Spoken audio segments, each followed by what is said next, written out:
Hi everyone, welcome back. Today I have got another one of my how-to kind of three-way series. I don't know what I'm calling this yet. I'm thinking about calling it the Spotlight series. Let me know what you think in the comments below.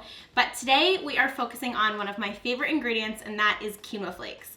I get questions all the time about quinoa flakes, and so I thought that it deserved its own video so that A, I could show you how to use it, and B, I could talk a little bit about what they are, where you can find it, and how you can substitute them if you can't find them, because they can be difficult to find. So I'm gonna show you how to make quinoa flakes 3 different ways. The first is in one of my favorite breakfast cookie flavors. It's my Chunky Monkey quinoa breakfast cookies. They're so good. The second is a 90-second pumpkin quinoa breakfast bowl.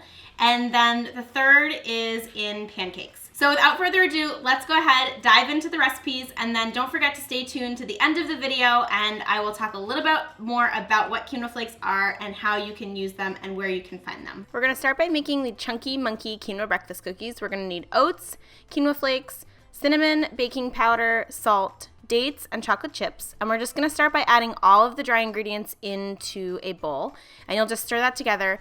You don't want to use the chocolate chips or dates yet. And then for our wet ingredients, you're gonna use a flax egg, some peanut butter, maple syrup, some vanilla extract, as well as a very ripe banana. We're gonna start by just mashing the ripe banana. You wanna get it as smooth as possible, and then you'll just add in the creamy peanut butter, your flax egg, the maple syrup, and your vanilla extract, and just mix that all together until it's completely smooth. And then we're just gonna stir in the dry ingredients and fold in the chocolate chips and dates. And I like to break the dates up with my hands because they're pretty sticky, so you're gonna wanna use your hands to get those to be into little tiny pieces. So again, stir those together until it's completely incorporated. And then we're just gonna scoop them onto a parchment-lined baking sheet. I love these little cookie scoops. I will link them in the description box below, but they are awesome for getting the perfect uniform cookie. And then just lightly flatten them down, and I like to put a little banana in the middle because I think it makes them look pretty, and then we'll bake them at 350 degrees for about 13 minutes, and that's it. You can transfer them to a wire rack, and you're done. Next, we are going to make the pumpkin pie quinoa breakfast bowls. Our ingredients are going to be quinoa flakes, pumpkin puree, some plant-based milk, as well as some maple syrup and some pumpkin pie spice.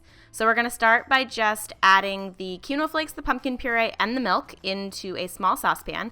Whisk it together and then let this come to a low simmer. Then add in your maple syrup and your pumpkin pie spice, whisk it all together, and then just continue to let it simmer until it really thickens up. It's gonna become kind of like a thick porridge. And then you can transfer it into a bowl, top it with pecans if you like, that's totally optional. And then an additional drizzle of maple syrup is always delicious. And then just go ahead and dig in. This is honestly such a simple breakfast to make. It only takes 90 seconds, it's packed with protein, and it's delish. And last but not least, we have banana buckwheat quinoa pancakes. For our dry ingredients, we're going to be using buckwheat flour, quinoa flakes, tapioca starch, baking powder, cinnamon, and salt. And we'll just start by whisking that all together, and then you can set it aside while you get your wet ingredients together. So then for the wet ingredients, we're going to be using mashed banana, a flax egg, some maple syrup, coconut oil, and plant-based milk. And then you're just gonna add everything into a smaller mixing bowl and beat it together until it's completely smooth. A side note is that if you aren't vegan, you can absolutely use a regular egg in place of the flax egg. So then just pour the wet ingredients into the dry ingredients and stir everything together. If you notice that it's a little bit too thick, you can add a little bit more milk like I did here. You want it to be the consistency of a kind of thick, smooth muffin batter. To cook the pancakes, you can just scoop them onto a hot skillet. I have this over medium heat, and this is a ceramic pan, so it's non-stick naturally. And again, I'm using the cookie scoop here. I love that you can make them the right uniform size. So just cook them until they start to form little bubbles on the top, and then you can flip them over and cook them again for another maybe like 30 seconds, and then transfer them to a plate and you're done. I like to top mine with banana, of course using pure maple syrup, and you can dig in. These are such a great way to start your day. They're hearty, they're packed with really healthy ingredients, and they taste awesome. there you have it, my friends. That is how to use quinoa flakes in 3 different recipes. And like I mentioned at the beginning of the video, I want to quickly talk about what quinoa flakes are and where you can find them. So quinoa flakes essentially are an alternative to oats. I like to think of them as the quinoa version to rolled oats. They're basically just the little tiny quinoa seeds that have been put through a grain flaker and they're turned into flakes. So they are much thinner than a traditional rolled oat. They cook a lot faster. Like you saw in the recipes I shared in today's video, you can use them almost as a one-to-one substitute as you would for oats, like in things like cookies, also things like the breakfast bowl. But what I really love about quinoa flakes is that I find that they have a really nice fluffy texture, and they also add a little bit more protein because they're made from quinoa instead of oats. So I get a lot of questions about where you can find quinoa flakes because a lot of times they are not sold at like a big box grocery store. And I recommend that you check out your local natural food store. And if you have a Whole Foods in your area, I know that Whole Foods carries them. If you don't have those options near you where you live, I recommend that you look online. They're sold at places like Amazon. You can get them on iHerb, I believe. And there are other places that I can link. I'll link those in the description box below for you to check out. But if you are finding them at the grocery store, I want to show you what the most common box looks like. So it's this turquoise box. The brand is Ancient Harvest. And I think what's a little bit confusing is that it doesn't say quinoa flakes on the box. The box says quinoa, of course, but it says hot cereal flakes.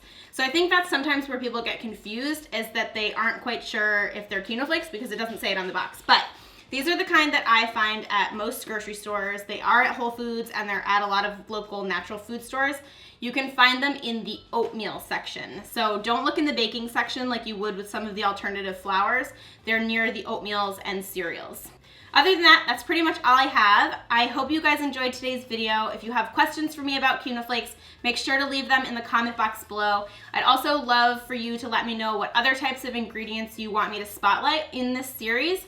My next video, which is going to be live in a couple weeks, is going to be talking about maca powder, but there are tons of other ingredients that I know you guys have questions on, so leave some of yours in the comment box below and I'll make sure to add them to the list.